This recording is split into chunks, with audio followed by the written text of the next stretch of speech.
ligpit na rin yung mga slash.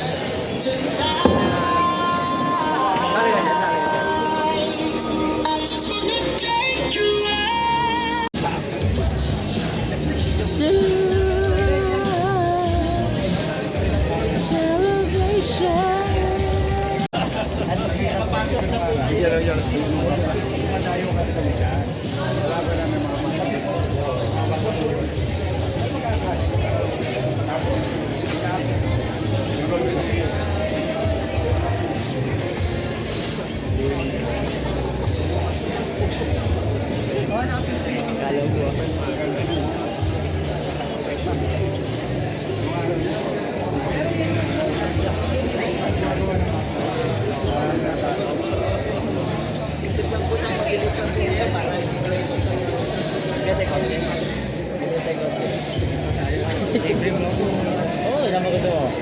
Nama gusto mo. Gulong di ka isa o gulong.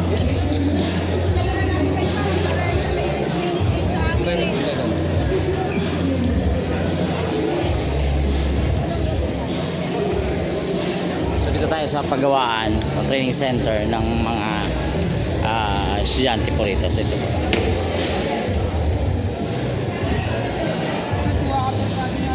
Lalagay kayo turbo, boss? Turbo. Okay, lalagay turbo eh. Ano yan? Anong kotse yan? Sa diesel po, makina po ng diesel. Makina ng diesel. Anong diesel? Anong sasakyan? Toyota? Nissan?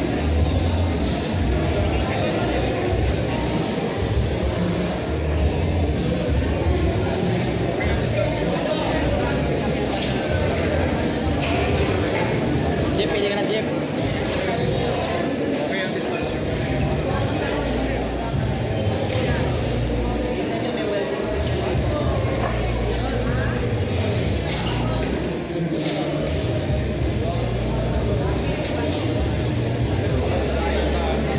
So ito po yung mga parts ng mga sasakyan actually na pinag-aaralan ng ating mga estudyante dito. So ito ngayon yung sa gas to diesel innovation, yung Ford F-150 di ba gas yun? Kasi dalpa ka nila yung H1. So ito yung mga parts ng mga engine. So ang sabi niya kanina diesel engine. Tama ba ako? Wala kayong ginagawa dito na gasoline. Eto, gasoline po yung mga ino-overhaul. Sa kabila, overhaul. Okay. Diesel.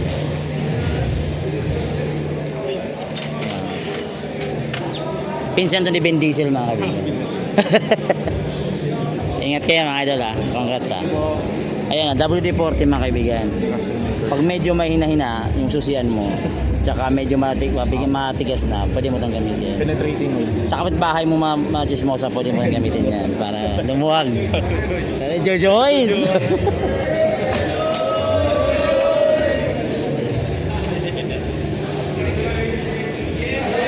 Assembly lang to.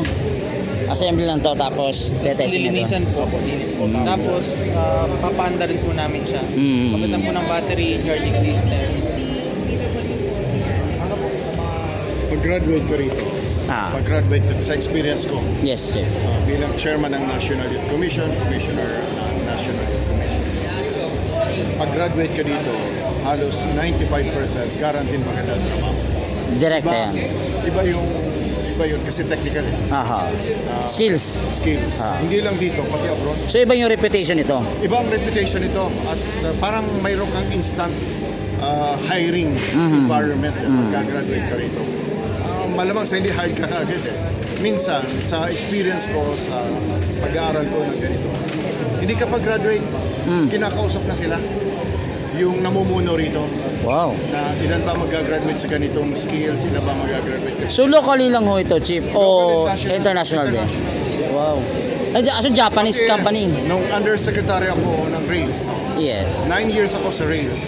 Deputy Administrator ng LRT, Director ng Operations ng MRT, Assistant Secretary for Rails, Yusek for Rails, dalawang beses. Basta graduate dito, tanggap ka agad sa Rails. Technical kasi. So message mo sa ating mga kabataan na gustong Gumawa ng paraan para makapasok sa ganitong mga institusyon. Ang maganda rito, maliban sa tulong ng gobyerno, may mga private institutions na tumutulong kasama na ang ICTSI. Thank you, Chief. Ayan mga kaibigan. So, at least narinig nyo ang galing kay Chief Cesar Chavez na sinabi niya sa ating mga kabataan na willing mag-aral, malaking bagay. Ang bilis ng hiring actually dito. Tanong natin yung mga estudyante rito kung ano masasabi nila. So, andun si Yorme. Ito. Kung anong model ng sasakyan mo. Hindi, diesel yung yung engine. Dalawa lang engine, diesel at gasoline. Dapat alam mo. Yeah, so actually kasi ang brand na 'yon. Pero yung engine kasi diesel and Kasi gasoline. pagka mekaniko, Hmm. yung model and then yung taon. Alam mo na kung Kaso nga lang kasi ang ginagawa kasi nila, assembly lang about dun sa diesel and so nagigets. binigyan ko nga sila ng tip. Ano si boss? Ano si boss? Hindi tayo abot. Ano sa loob? So ano sila sa loob? Actually nag-aaral sila ng electric something blah blah blah sa loob. Hi mga ma'am, good Kaya morning. palang gawin ng smart TV. Pwede. Technology. So ma'am, may tanong lang ako. Is it true ang mga students dito pag nag-graduate madaling makakuha ng jobs? Opo. Why po? Bakit? Ito po ang aming Ay, hello. industrial Po siya pong aming industry Industry Kaya asawa ko po coordinator. kasi, Nice to meet you po. graduate siya ng Don Bosco sa Mandaluyong. Pinapakagandang tanong siya. Ma'am, kasi sabi kanina ni Chef Cesar ng Manila City Hall na 95% of the students here ay nakakahanap agad ng trabaho. Why is it po? Ano pong meron?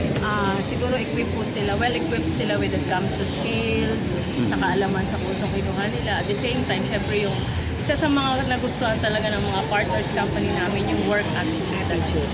Work attitude. Yes, yung values na tinuturo talaga yun. Doon boss ko talagang hindi talaga siya makikita sa ibang trades.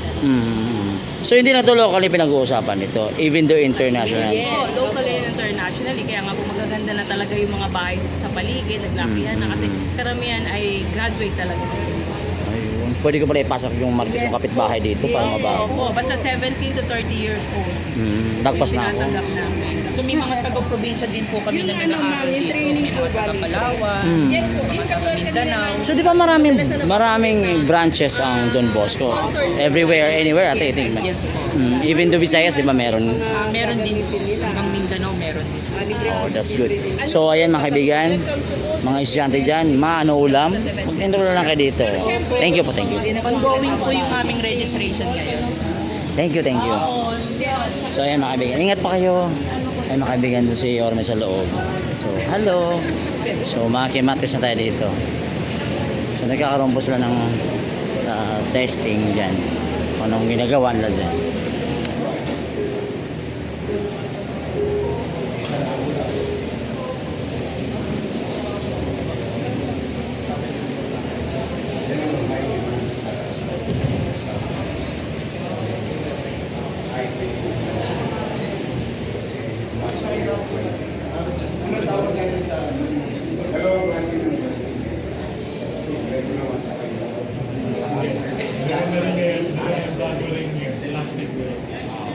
Hindi yung para sa mga pabrika na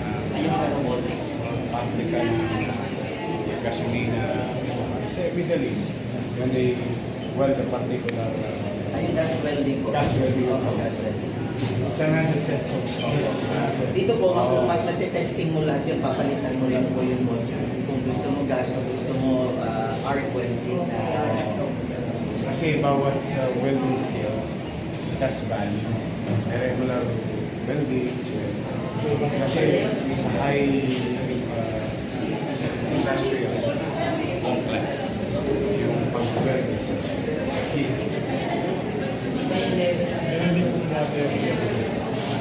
Water naman. Wala pa. future lang po yung future. Yung welding sa water sa mga oil industry and they weld underground.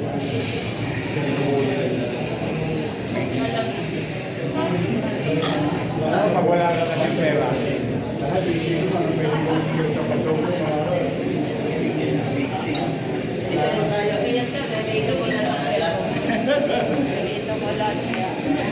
Kaso nagwe-welding pala. No, at least nakita natin yung screws na dito. So anyway mga kaibigan.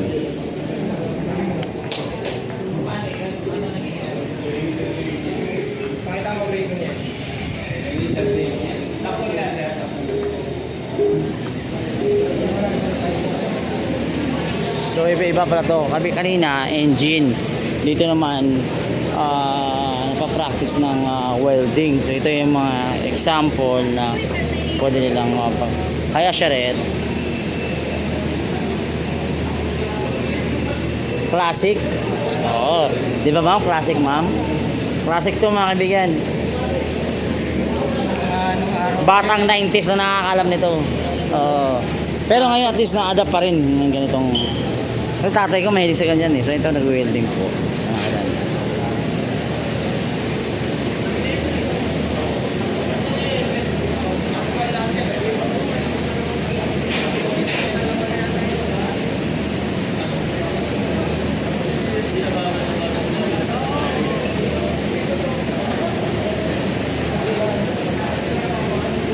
So dito sa kabila tayo.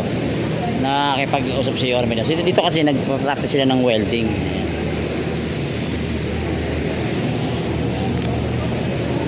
So ano lang no, wag yung tingnan directly yung ilaw ng galing sa welding kasi sigurado kinabukasan mata nyo perfect. Perfect ang mata. Luluwa ang mata mo.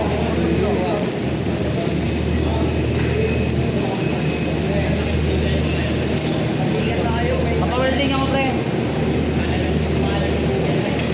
Welding ko mukha ko. Ay, yan o. Ay mga piso, labas na lang tayo. So, inikot talaga ito ni Yorme yung area ng Don Bosco Youth Center. Para po makita kung ano po yung mga ginagawa rito. Hi. Ayun, sila ma'am. Hi. Para namamarites kayo dyan kung ganun-ganun. So mga teachers kayo rito. So ang sabi ang galing-galing nyo daw lahat. Ano bang sekreto? Ano bang sekreto? Ano? Hi! Tinatanong ko sila kung ang sekreto ng Don Bosco. Ano bang sekreto ng Don Bosco? Secret. Ede, bigyan nyo ko ng konting hint lang. Tanggalin natin sekreto. Bakit maraming mabilis ma-hire yung mga taga Don Bosco student? Magagaling. Ako yung backer namin. O malalakas na talaga mga teacher dito. Magagaling na taga. So may gusto kayong batiin? Wala na. Mga kabataan po natin na yung mga gusto mag-aaral dito. Mahirap ba mag-enroll dito? Oo. Welcome po kayo lahat. Oh, hindi ka abutin ng 2 years bago ka makapasok. So open naman lagi. Okay, so good morning sa inyo. Ayan mga kaibigan, sabi ko sa inyo ang sekreto po nila, malalakas po ang mga teacher dito. Ingat kayo, God bless you po. Alright mga kaibigan, so dito tayo. So sa loob na naman tayo. Mga boss, good morning. Shout out sa mga Antigo na hindi napapagod. Good morning. Good morning po yan. Ayan to si Yorme. Actually, ano to machining. Oo. Doon ako sa may welding. Sabi ko kaya niyo welding itong mukha ko, hindi nila kaya. Mahina.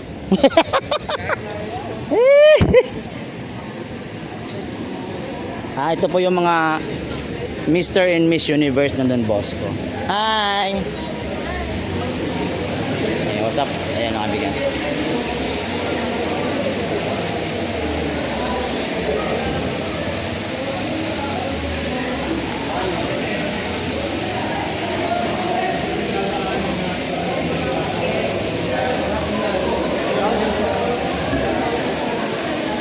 Ang dami pala rito, no? Sa totoo lang. Akala ko maliit lang lugar na to, laki pala. Oo. Ang laki pala ng lugar na to. Malapad pala tong lugar na to. Nadadaanan ko na to, lagi ko nakita. Ito lang yung ground eh. So malaki-laki pala rito. Oh yes, every December. Actually, lagi kami diyan kasama si Congressman Ernix. Din sa may kabilang side. So, ito sir, paikot to, lahat to, puro to, lahat, training area. Tapos iba sa taas naman, electrical at saka rep and aircon. Oh, si kompleto talaga dito.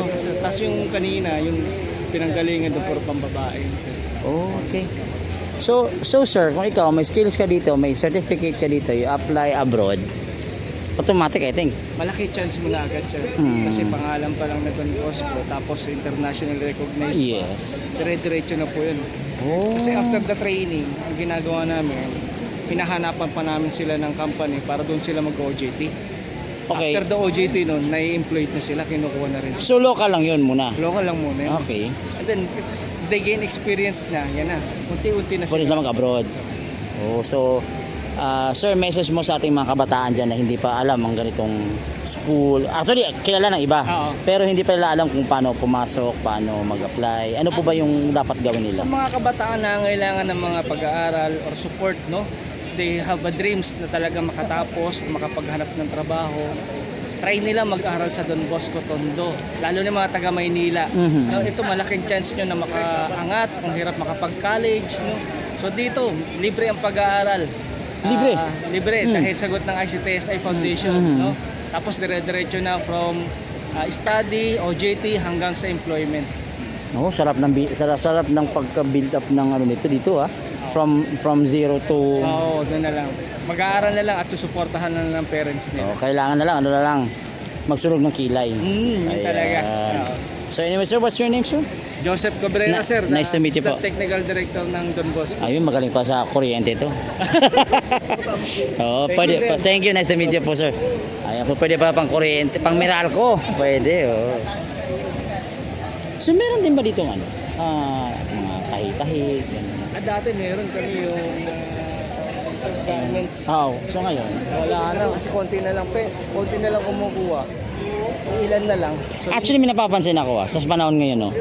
Sa mga, di ba nag-iikot tayo? Kukunti na lang ngayon ang meron ng mananahi. O nawawala na ba ang ganong klaseng skills? ang madalas kumukuha sa amin nun before is mga taga-Japan. Okay. Tinitrade test pa nila tapos dinadala talaga sa Japan. Oh, but now? Now kasi kumonti yung nag-enroll ng garments. So, in-stop muna namin. Oh, sayang. no? Sayang. Kasi garments talagang skills talaga ang ano nun eh. Before yung mga unang course dito, pambabae. Oo. Ng mga madre ang mahawak. Pero ngayon, mas marami electrical. Electrical, machining, machining. gusto magsiman, gusto mag-abroad, Mhm. cruise ship. Mhm. Pag cruise ship, ang kinukuha namang course yan, housekeeping at saka food and beverage. Yung nagsiservice. Ah, yes. Oh, Hotel. oh yes. Oh. Kaya mga yan natin. So ito sila. Mhm. Oh, kaya pala artistahin to sila. Oo, marunong magtimpla ng food, So marunong to magpaksyo na special. Oo, mag yan, housekeeping, Housekeeping, yes. Hotels, So mga ano pala to, future seafarers. seafarers, mga cruise ship naman yan. Yes. Pag mga cargo ship, ano ka, Yung machining. welder ka, machining. O kaya, repair doon ka electrical. Yung sa ano sir? Yung dun sa kabila kanina. Itong sa engine. Di ba dalawa lang kinds of engine meron tayo? Actually tatlo na ata Diesel eh. at saka yung, meron na nga kasi ngayon. Electrical. Electrical, at saka Aha. yung tinatawag na hybrid. Yes, oh. So So- tinitrain na rin dito. So ngayon, nag-acquire kami ng bagong mga makina. Mhm. So nakipag-tie up na rin sa amin yung Porsche. Oh. Porsche, That's- yung mga high-end na Yes, sasakyan. So magkakaroon na rin ng medyo malalaking sasakyan dito, mga Mhm. heavy vehicle. Mhm. So, tsaka yung mga electronic type vehicles. So EV. EV. EV, yes. So nag-ano na rin, nag-evolve na rin pa yung training Oo, dito. Especially mga hybrid ngayon. Mhm. Papunta na kami ron, sir, sa mga So that's good news. pa-upgrade ng mga Mhm. sasakyan natin. Kasi yun ang mga in demand. Yes, oh. Sa ngayon kasi mostly mga EV na, naka-hybrid na rin usually. Hating engine, hating electric. So ayan, maraming. Sir, thank you again. Galing. So, pag mayroon kayong chance, para sa Don Bosco, mga kabataan natin dito, tutulungan natin kayong matupad ang pangarap niyo. Alright, okay. Again mga kabataan, alam nyo na. May time na. Batang Maynila. Yes, oh. So ito pala mga pwede itong pwede kayong Hi kayo rito. hi, ito yung mga future na mga housekeeping. Tama ba? O mga student food. So pag housekeeping, malinis yung bahay nyo. Iba-ibang course pala ito. O kinikip lang yung bahay. Joke. Housekeeping dito, housekeeping. Ayan. Housekeeping. Maglinis niya, maglaba, magluto. So magbabarko na kayo very soon. Cruise ship. Pang cruise ship yan, no? Tapos, yun lang, yung house nila may keeping na. O ingat kayo ha, congrats sa inyo ha. Akala ko kasi mga Miss Universe to kanina eh. Meron ba si Boss Carter? Yes naman, boss. Boss Carter! Oh, bata mo, boss, oh. Bata mo, boss. Oh. God first tayo, eh. Kapitana ko siya eh. Oh. Ay, si chairwoman. Oh. Kawad niya ako. Ah. Alam mo, kakilala ko ito. Actually, napunta ako doon lagi naman eh. Nice to meet you, pare.